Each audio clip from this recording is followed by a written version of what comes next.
Israel और Hamas के बीच 7 दिनों के युद्ध विराम के बाद एक बार फिर से युद्ध शुरू हो गया है। इजरायली सेना फिर एक बार हमास पर कहर बनकर टूट रही है।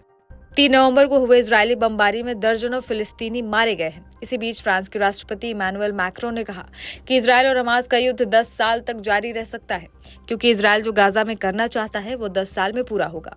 इजरायल हमास को पूरी तरह नष्ट करना चाहता है और इजरायल को ऐसा करने में 10 साल लग सकते हैं। इसके पीछे तर्क ये है कि इजरायल जब गाजा पर बमबारी करता है तो कई निर्दोष औरतें और बच्चे मारे जाते हैं और इनके घर के लोग गुस्से में आकर हमास को ज्वाइन कर लेते हैं। यही बात कुछ दिन पहले एलॉन मस्क ने भी कही थी। बता दें कि युद्ध विराम 1 नवंबर सुबह 7 बजे समाप्त हो गया था। युद्ध एक सप्ताह पहले 24 नवंबर को रोका गया था, जो शुरुआत में 4 दिनों तक चला और फिर कतर और साथी मध्यस्थ मिस्र की मदद से कई दिनों तक बढ़ा दिया गया था। इस बार भी हमास ने युद्ध विराम का प्रस्ताव रखा था, लेकिन उस पर बात नहीं बन पाई। हमास और इजरायल के बीच ये युद्ध विराम 24 नवंबर को शुरू हुआ था। समझौता 7 दिन तक चला। इस दौरान हमास ने गाजा से 105 इजरायली बंधकों को रिहा किया था, जिसमें ज्यादातर बच्चे और महिलाएं शामिल हैं। इसके बदले में समझौते की शर्तों के तहत इजरायल ने 240 फिलिस्तीनी को रिहा किया था। द टाइम्स ऑफ इजरायल की रिपोर्ट के अनुसार युद्ध विराम के समाप्त होने के 1 घंटे बाद ही इजरायल ने गाजा पर रॉकेट दाग दिए थे।